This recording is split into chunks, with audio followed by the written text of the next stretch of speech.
The first thing I noticed when I walked into my bedroom was the smell, a sickly sweet perfume that didn't belong to me. My sister Paisley's signature scent. I froze in the doorway, my carry-on bag slipping from my shoulder and hitting the hardwood floor with a thud. My name is Trinity, and I had just returned from a 3-month consulting project in Seattle, eager to surprise my family and fiancé, but something was wrong, very wrong. "Hello," I called out, my voice echoing through our family's Victorian home. No answer. My room looked different. The photos on my dresser had been rearranged, and unfamiliar clothes peeked out from my closet. I stepped closer, my heart pounding. These weren't my clothes, they were Paisley's. "What the hell?" I muttered, yanking open drawers. My things were gone, replaced with my sister's belongings. The room I'd grown up in, my sanctuary, had been colonized. I grabbed my phone to call Colton, my fiancé, but stopped when I noticed a piece of paper sticking out from under the mattress. Pulling it free, I recognized Colton's messy handwriting. "My dearest P, last night was incredible. I can't stop thinking about you. 3 months without Trinity here has been heaven." The letter slipped from my trembling fingers. More papers scattered across the floor, dozens of love letters between my sister and my fiancé. "Trinity, is that you?" My mother's voice floated up the stairs. I quickly gathered the letters, stuffing them into my bag. "Yeah, Mom, just got back," I called down, fighting to keep my voice steady. "Oh, sweetie, we weren't expecting you until next week." She appeared in the doorway, perfect makeup and pressed clothes, as always. "I hope you don't mind. We let Paisley use your room while hers is being renovated." I forced a smile. "Of course not. Where's Colton?" I tried calling him on the way. "He and Paisley went to pick up lunch. They should be back any minute." She beamed. "Those two have gotten so close while you were away. It's wonderful how well they get along." My stomach churned. "Yeah, wonderful." Mom's phone buzzed. "Oh, that's your father. Come down when you're settled." She hurried away, leaving me alone with my crumbling world. I sat on my bed that probably wasn't just mine anymore, and pulled out one of the letters, dated just last week. "K, Mom and Dad still don't suspect anything. Trinity's always been blind when it comes to you. Remember, delete these messages after reading. Love always, P." The front door opened downstairs. Laughter drifted up. Paisley's musical giggle and Colton's deep chuckle. The sound made my skin crawl. "Babe," Colton called out, "your mom said you're home." I took a deep breath, straightened my shoulders, and walked to my mirror. The woman staring back at me looked calm, collected. Inside, I was screaming.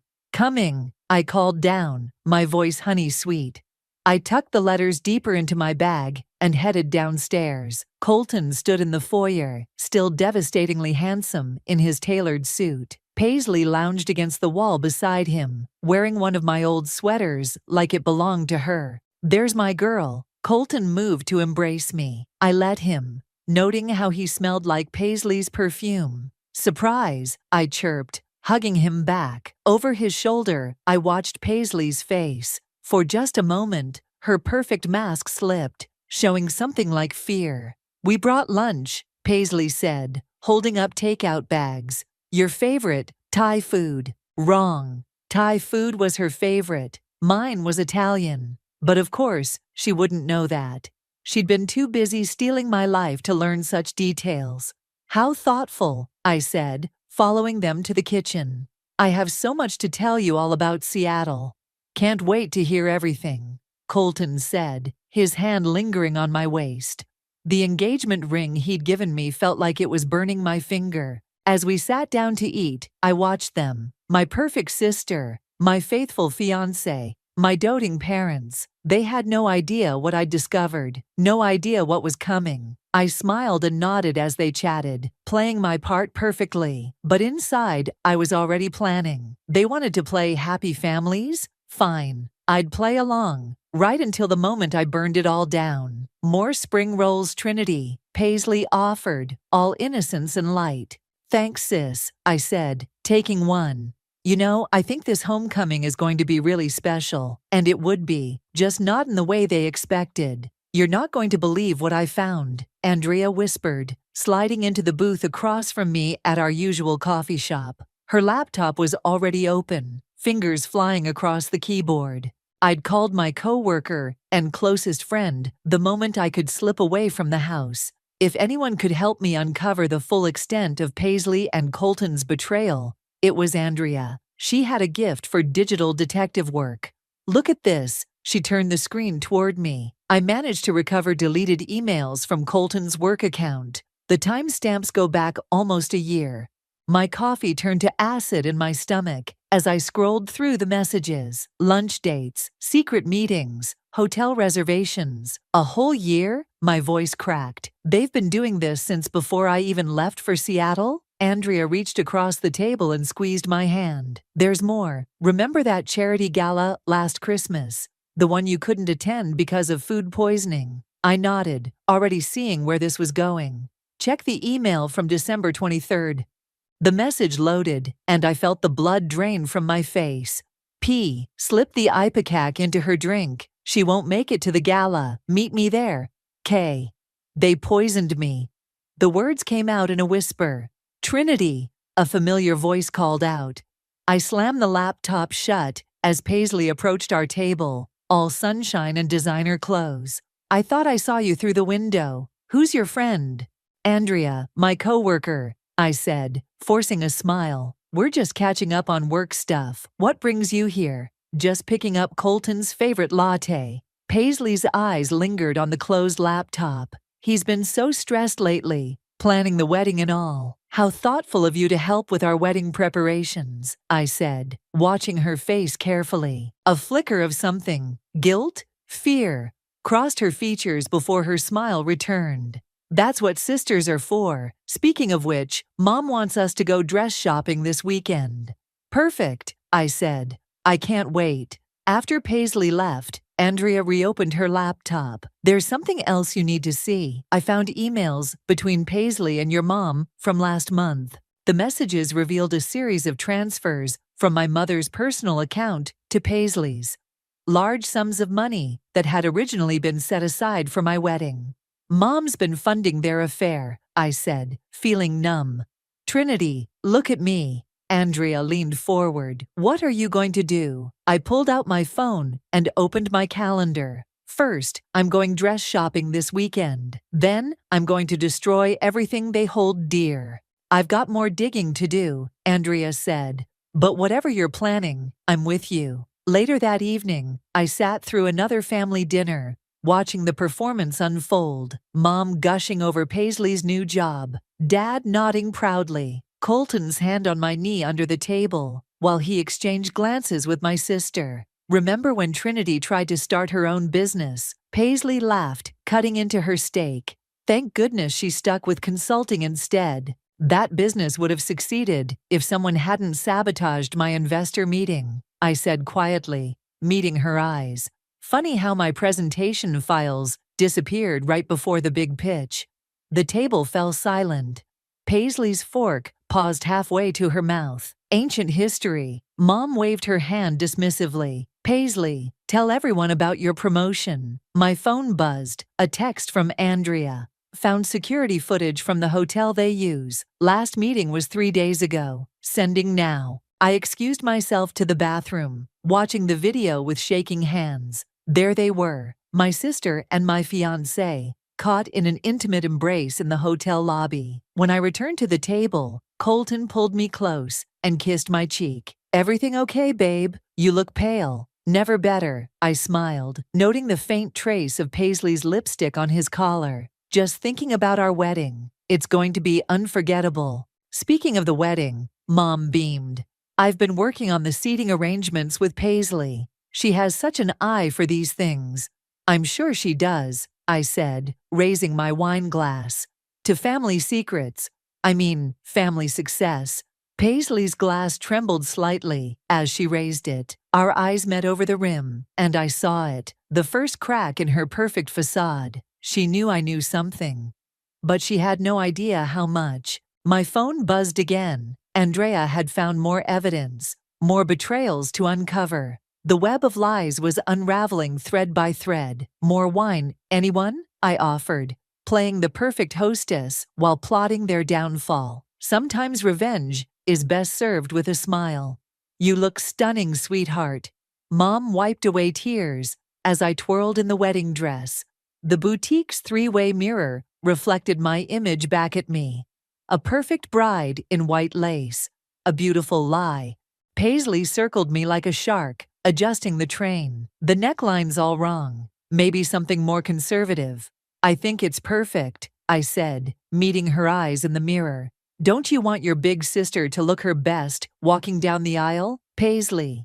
She flinched slightly, but recovered quickly. Of course, I just want everything to be perfect for you and Colton. My phone buzzed on the nearby chair. Another message from Andrea. Found the joint bank account. They've been planning to buy a house together using your wedding money. Trinity? Mom's voice snapped me back to reality.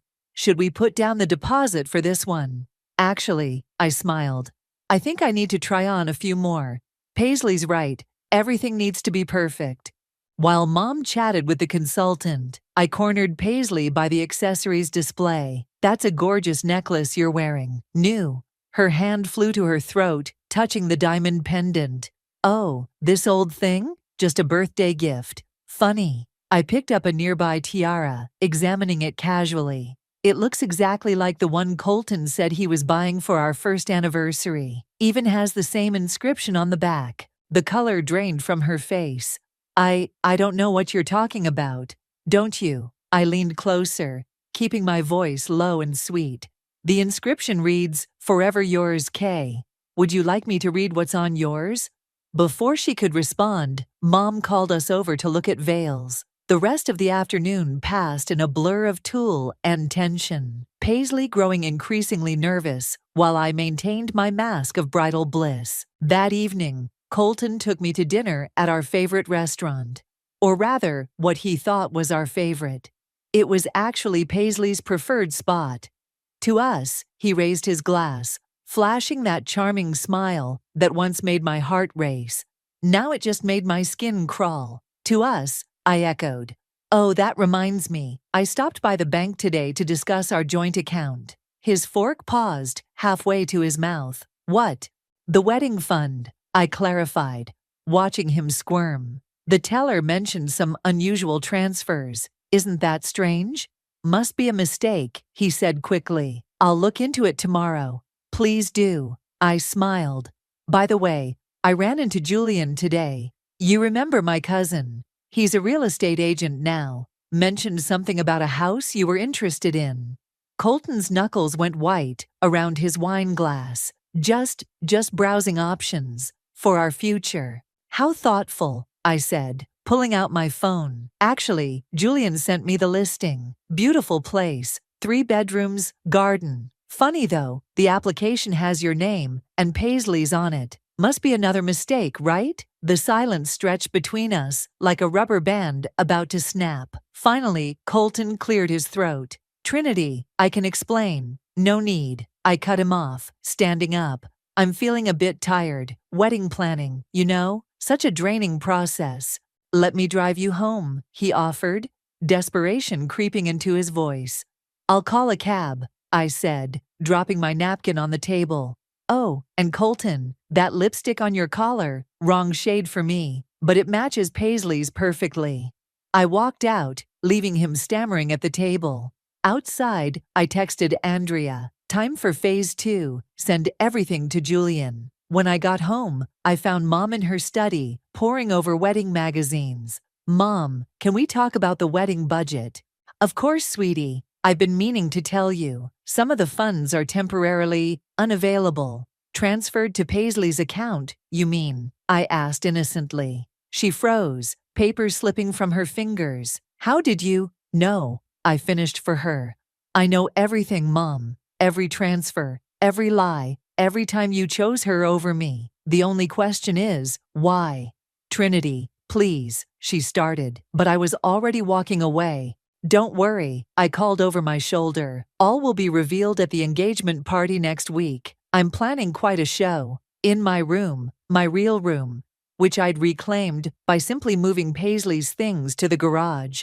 I pulled out the growing file of evidence: bank statements, emails, photos, hotel receipts, each piece a bullet in the gun I was about to fire. My phone lit up with a text from Paisley. "We need to talk," I replied with a single word: soon. The mask was becoming heavy, but I'd wear it just a little longer. The engagement party was only days away, and I had one final act to prepare. They wanted a show. I'd give them a performance they'd never forget. "You need to stop this, Trinity." Julian cornered me in the kitchen during Sunday brunch. "Whatever you're planning, it's going to destroy this family." I continued arranging cookies on a plate, not meeting his eyes. Funny how nobody worried about destroying the family while they were betraying me. "Look," he lowered his voice as footsteps approached. "I found something else while looking into that house purchase. Something about your birth certificate." "There you are." Paisley burst into the kitchen, her smile too bright. "Mom's asking for more coffee." Julian gave me a meaningful look before stepping out. I filed away his words for later investigation. "We need to talk," Paisley said once we were alone. "About the engagement party." "What about it?" I asked, adding more cookies to the plate. "Worried about something." "Stop playing games," she hissed. "I know you know about Colton and me." I turned to face her, leaning against the counter. "Do you remember my 8th grade graduation? When I was supposed to give the valedictorian speech?" She blinked at the sudden change of subject. "What?" "Someone replaced my speech with blank pages right before I went on stage. I looked like an idiot in front of everyone." I picked up a cookie, examining it. "That was you, wasn't it?" "We were kids," she said dismissively. "What does that have to do with—" "And my college acceptance letter to Yale? The one that mysteriously never arrived, making me miss the enrollment deadline." Color drained from her face. "Trinity, my whole life you've been sabotaging me, but stealing my fiancé? That's a new low, even for you." "It's not like that." Paisley grabbed my arm. "We fell in love. We didn't mean to hurt you." I jerked away from her. "Save the performance for someone who still believes your lies." "What are you going to do?" Fear crept into her voice. "Nothing," I smiled. "I'm going to serve these cookies, plan my engagement party, and be the perfect bride-to-be, just like you've always been the perfect sister." Back in the living room, Colton was showing Dad something on his phone. "Look at this investment opportunity. Could double your money in 6 months." I froze. Andrea's latest text flashed through my mind. "Found evidence of investment fraud. Colton's been scamming your dad." Sounds interesting," I interrupted, setting down the cookies. "Dad, didn't you mention wanting to invest in my old business plan, the one that fell through?" Dad shifted uncomfortably. "Well, yes, but Paisley convinced you it was too risky," I finished. "Yet here's Colton, with an opportunity that sounds too good to be true." "It's completely legitimate," Colton said quickly. "I can show you the paperwork." "Like the paperwork for the house you're buying?" I asked innocently. "The one with the fraudulent loan application." The room went silent. Mom's coffee cup clattered against its saucer. "What house?" Dad asked. "Oh, didn't Colton tell you about the property he and Paisley are planning to buy? With money from my wedding fund." "That's enough." Mom stood up sharply. "Trinity, stop creating drama." "Drama?" I laughed. "You want to talk about drama? Let's talk about the money you've been funneling to Paisley from Dad's retirement account." Dad's head snapped toward Mom. "What?" "She's lying," Mom said quickly. "Trinity's always been jealous of her sister." "Am I?" I pulled out my phone. "Should I show everyone the bank statements?" "Don't," Paisley whispered. "Why not? Isn't this what perfect families do? Share everything?" Julian stepped between us. "Trinity, remember what I said about the birth certificate?" "Not now," I cut him off. But Colton caught it. "What birth certificate?" "Nothing," Julian said quickly. "Forget I mentioned it." But I saw something flash across Mom's face. Real fear this time, not just anxiety about exposed secrets. "Mom," I asked slowly, "is there something else you want to tell me?" "This conversation is over," she announced, standing up.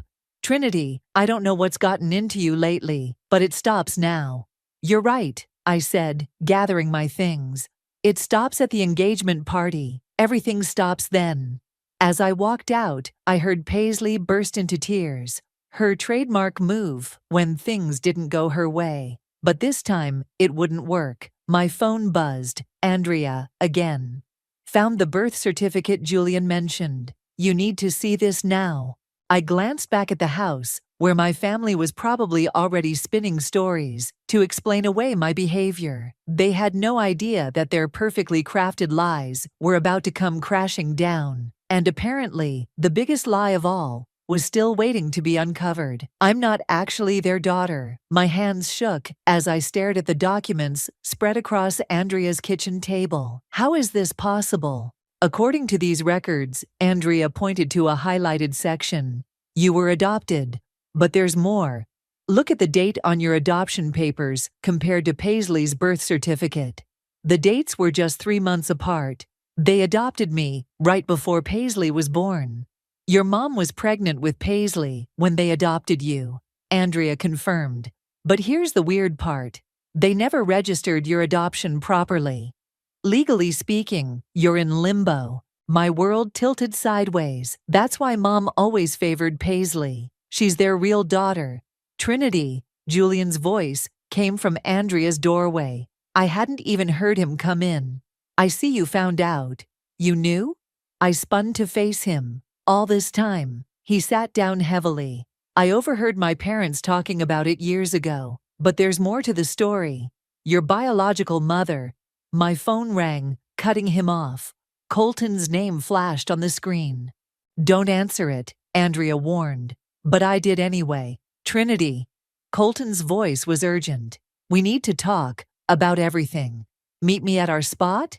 You mean you're in Paisley's spot? I asked coldly. The hotel downtown. Silence. Then, please. There's something you need to know before the engagement party tomorrow. I hung up and turned to Julian. Tell me about my biological mother. He shook his head. Not my story to tell. But maybe it's time you asked your parents directly. Oh, I will. I stood up, gathering the documents. At the engagement party, in front of everyone. Trinity, Julian caught my arm. Be careful. Some secrets are buried for a reason. That evening, I sat in my car, outside my parents' house, watching through the windows as they hosted their weekly bridge club. Mom was laughing, Dad was pouring wine, and Paisley was charming the guests as usual. My phone buzzed with a text from Colton. Please meet me, I'm begging you. Another text came through, this one from Paisley. Whatever you're planning tomorrow, don't. You have no idea what you're about to unleash. I started typing a response when a knock on my car window made me jump. Dad stood there, looking concerned. Can we talk? He asked after I rolled down the window. I nodded, and he slipped into the passenger seat. Your mother doesn't know I'm out here, he said quietly, but I saw the adoption papers in your room. Were you going through my things? I was looking for evidence of what you've been planning. He sighed. Trinity, there are things about your adoption, complications, that could hurt a lot of people if they come out. Like the fact that it wasn't legal? I asked sharply. He flinched. Who told you that? Does it matter? What I want to know is why. Why adopt me just to treat me like a second-class citizen in my own family? It wasn't supposed to be like that, he whispered. We loved you, love you. But your mother, when Paisley came along, save it, I cut him off. Save it for tomorrow, when everyone can hear the truth. Please, his voice cracked. Don't do this to your mother. My mother, I laughed bitterly. Which one? The one who gave me up, or the one who never wanted me? Dad reached for my hand, but I pulled away. Just answer one thing. Does Paisley know? No, he said firmly. She has no idea. My phone lit up again. Andrea. Found your biological mother's current address. You're not going to believe this. Go back inside, Dad, I said, starting my car. I'll see you all tomorrow at the party. Trinity. Don't worry, I smiled grimly. I've arranged everything perfectly. Catering, decorations, music. and just enough truth to blow this family apart. As I drove away, I watched him in my rearview mirror, standing alone in the darkness. My phone kept buzzing. Colton, Paisley, Mom, all trying to prevent tomorrow's inevitable explosion. But they were too late. The invitations were sent, the evidence was prepared, and in less than 24 hours, every carefully constructed lie would come crashing down. I pulled into my apartment complex and noticed a manila envelope tucked under my windshield wiper. Inside was a single photograph, me as a baby, being handed to my parents by a woman whose face was scratched out. On the back, in unfamiliar handwriting, "Stop digging. Some truths are better left buried." But I was done with buried truths. Tomorrow, everything would come to light, no matter the cost. The engagement party wasn't just going to be the end of my relationship with Colton. It was going to be the end of everything. The country club ballroom sparkled with champagne glasses and fake smiles. I stood at the entrance, watching my carefully arranged dominoes prepare to fall. Andrea stationed herself near the AV equipment. Julian hovered by the bar, and my family scattered around the room, all trying to act normal. "You look beautiful." Colton appeared beside me, reaching for my hand. I let him take it, noting how he was sweating. "Nervous about something?" I asked sweetly. Before he could answer, Mom clinked her glass for attention. "Welcome, everyone. We're here to celebrate the engagement of my beautiful daughter, Trinity, to Colton." The crowd applauded. Paisley stood in the corner, clutching her champagne like a lifeline. "Actually," I stepped forward, "I'd like to say a few words." Mom's smile faltered. "Perhaps later, dear. The caterers."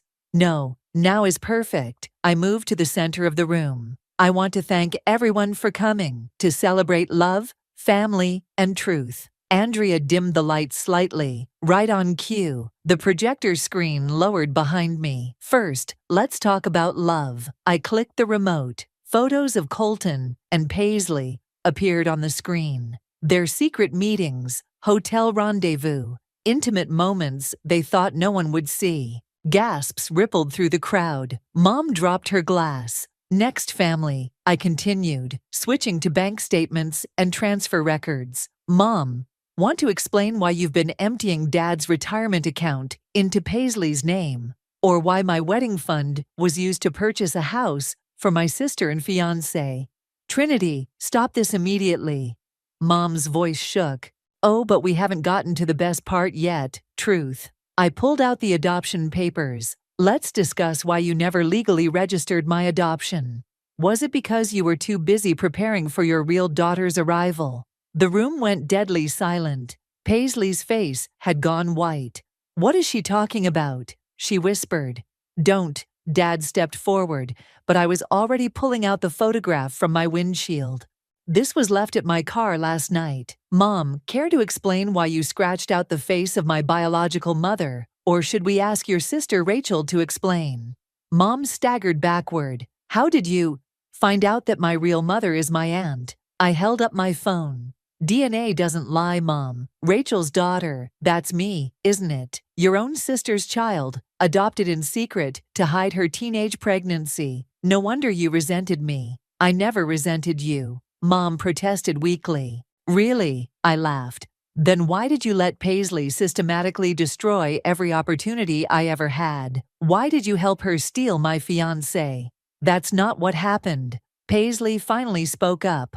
"Colton and I fell in love. We never meant to get caught." I interrupted. "Is that why you applied for a marriage license last week?" Colton's head snapped toward Paisley. "You did what?" "Oh, she didn't tell you?" I smiled. "Guess she was playing both of us." "Enough." Dad's voice boomed across the room. "Trinity, you've made your point." "Have I?" I turned to the gathered guests. "Everyone here thinks we're the perfect family. Mom the socialite, Dad the businessman, Paisley the golden child, and me, the adopted mistake they never wanted." "That's not true," Dad said softly. "Then explain this." I projected one final document. A trust fund, set up the day Paisley was born. Every penny that should have been split between us, given solely to her. Every opportunity every advantage, every piece of love, all reserved for your real daughter. Paisley started crying, her perfect mascara running. I swear I didn't know you were adopted. Save your tears, I snapped. They won't work anymore. Trinity, Julian stepped forward. Your biological mother, Rachel, she's here. The crowd parted, revealing a woman who looked startlingly like me, standing near the back of the room. I got your invitation, she said quietly. I thought it was time. Mom let out a choked sob. Rachel, please. No more secrets, Sarah. Rachel cut her off. Trinity deserves the truth. I stared at the woman who gave me away, at the mother who never wanted me, at the sister who betrayed me, and at the man who played us all. The truth? I picked up my champagne glass. Here's the truth. This engagement is over. This perfect family facade is over. Everything is over. I dropped my glass, letting it shatter on the floor, and walked toward the exit. Behind me, chaos erupted. Accusations, crying, demands for explanations. But I didn't look back. I'd lit the match and watched it all burn. Now it was time to walk away from the ashes. Wait, Rachel's voice followed me into the parking lot. Please, just give me 5 minutes. I turned to face my biological mother, really looking at her for the first time. Same green eyes, same dark hair, same stubborn chin. It was like looking into a mirror of my future. Why now? I asked. Why not any time in the last 29 years? Because your mother, Sarah, made me promise to stay away. Rachel stepped closer. She threatened to tell everyone about the pregnancy if I ever contacted you. And that was enough to keep you away. I was 16, Trinity, scared, alone. And your mother, she convinced me it was best for everyone. The country club doors burst open. Paisley ran out, mascara streaking down her face. Trinity, please, I didn't know about any of this. Which part? I asked coldly. The part where you're not my sister, or the part where you were planning to marry my fiancé? I love him, she whispered. I know it's wrong, but I love him. And the sabotage, the stolen opportunities, was that love too? Before she could answer, Colton emerged from the building. Trinity, baby, let me explain. Explain what? I rounded on him. The fraud? The affair? Or the fact that you were planning to steal my inheritance once we were married? His face went pale. How did you find the paperwork? I pulled out my phone, showing him the screenshots. You should really use stronger passwords. Mom and Dad appeared next, followed by what seemed like half the party guests. Trinity, Mom reached for me, but I stepped back. Everything I did was to protect this family. Protect? Rachel scoffed. You stole my daughter to hide your own shame, then punished her for existing. I gave her everything, Mom shouted. No, Dad's quiet voice cut through the chaos. You gave everything to Paisley. We both did, and we were wrong. Paisley's sobs grew louder. Daddy, please. The trust fund, he continued. The opportunities, the constant favoritism. We created this mess, all of it. And now it's blown up in your faces, I said. Just like I promised it would. What do you want? Mom asked desperately. Money? The house? What will it take to fix this? I laughed bitterly. Fix this? You can't fix 29 years of lies with a checkbook, Mom. Or should I even call you that? I raised you, she whispered. No, you tolerated me. There's a difference. Colton stepped forward. Trinity, whatever you think you know about me and Paisley, save it. I cut him off. Andrea found your offshore accounts. The FBI will be very interested in those, along with the investment scams you've been running. His face went from pale to gray. You wouldn't. I already did. Check your phone. He pulled out his phone, hands shaking. One look at the screen, and he bolted for his car. Colton, wait. Paisley called after him. But he was already gone. He was using you too, Paisley, I said quietly. Those investment documents. He was planning to take everything. From you, from Dad, from everyone. Rachel touched my arm gently. Come with me. We have so much to talk about. Trinity, please, Mom begged. We can work this out as a family. Family.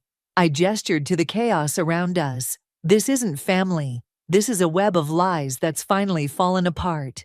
Then let's rebuild, Dad suggested. Start over, with the truth this time.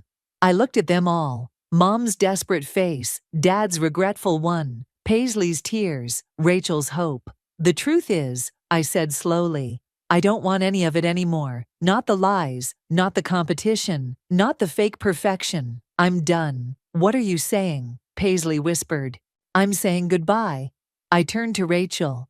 I'd like to know you, but not now, not like this. She nodded understanding. I'll be here when you're ready. I walked to my car, aware of their eyes following me. Andrea appeared at my side, slipping me a thumb drive. Everything's backed up, she whispered. And the FBI really is interested in Colton's accounts. Thank you. I squeezed her hand. For everything. As I drove away, I watched in my rearview mirror as my carefully constructed explosion settled into rubble. Mom collapsed into Dad's arms. Paisley sat on the curb, with her head in her hands, and Rachel stood alone, watching me leave just like she had 29 years ago. But this time, it was my choice. My terms. My freedom. Sometimes, the only way to fix a broken family is to walk away from the pieces. The morning newspaper headline read, Local investment banker arrested in multi-million-dollar fraud scheme. I sipped my coffee, watching the sunrise from my new apartment's balcony when my phone buzzed. Did you see the news? Andrea texted.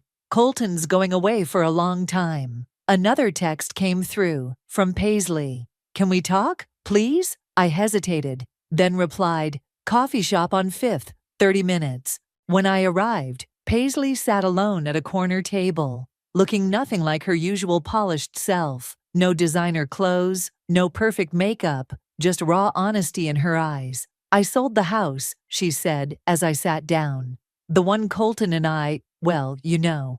Smart move. The FBI interviewed me yesterday. She twisted her napkin. I had no idea about the fraud. He was stealing from me too. I know, I said quietly. That's why I made sure they knew you weren't involved. Her head snapped up. You did that for me? After everything. Despite what you think, I never wanted to destroy you, Paisley. I just wanted the truth. Mom's in therapy, she offered. Dad moved out temporarily. And Rachel, she asks about you. How are you handling that, finding out we're actually cousins? Honestly, she gave a weak laugh. It explains a lot.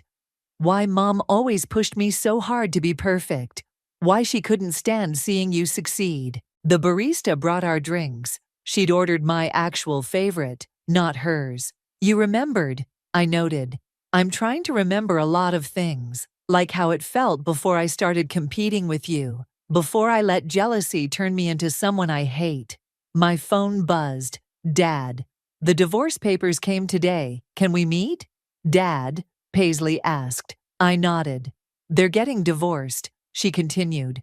Mom's secrets finally broke them. And us? What broke us? I did, she whispered. I broke us. And I'm so sorry, Trinity. Not just for Colton, but for everything. Every opportunity I stole, every moment I ruined. The valedictorian speech? I was jealous. You were always smarter, always stronger. Mom's pressure to be perfect. I couldn't handle it. The door chimed, and Rachel walked in. She stopped short, seeing us together. I can come back. She started to turn. Stay, I said. Please. She joined us, creating a triangle of complicated relationships and shared pain. I signed the papers, Rachel said, legally acknowledging I'm your birth mother, if you want them. Does this mean you're moving back? Paisley asked. I bought a house nearby, Rachel nodded. If that's okay with everyone. My phone buzzed again. Mom this time. I understand if you never forgive me. But please know I'm trying to change. I showed them the text. She is trying, Paisley said softly. The therapist says she's finally dealing with her own childhood trauma. And you? I asked Rachel. Are you dealing with yours? Every day, she reached for my hand. Starting with making amends to you. The morning light streamed through the window, illuminating our three faces, so similar, yet each marked by different choices. I can't promise forgiveness, I said slowly. But maybe we can try something new, something honest this time. Like what? Paisley asked. Like being real family, no competition, no lies, no perfect facades. I'd like that. Rachel squeezed my hand. Me too. Paisley wiped away a tear. More than anything. My phone buzzed one final time. Andrea. FBI needs to meet again. Colton's naming names. You okay? I looked at these women. My cousin, who used to be my sister, my aunt who used to be my mother, and my mother who used to be a stranger. Each of us broken by the same lies, each of us choosing truth over perfection. Yes, I texted back. I'm okay. Because sometimes family isn't about who raised you or who shares your blood. Sometimes it's about who stands with you in the rubble, ready to build something new. So, I said, raising my coffee cup, where do we start? With the truth, Rachel suggested. With forgiveness, Paisley added. No, I shook my head. We start with acceptance of who we are, what we've done, and what we can become. The morning light grew stronger, washing away the shadows of our past. We weren't perfect, we weren't even whole yet, but we were real. And maybe that was the best revenge of all.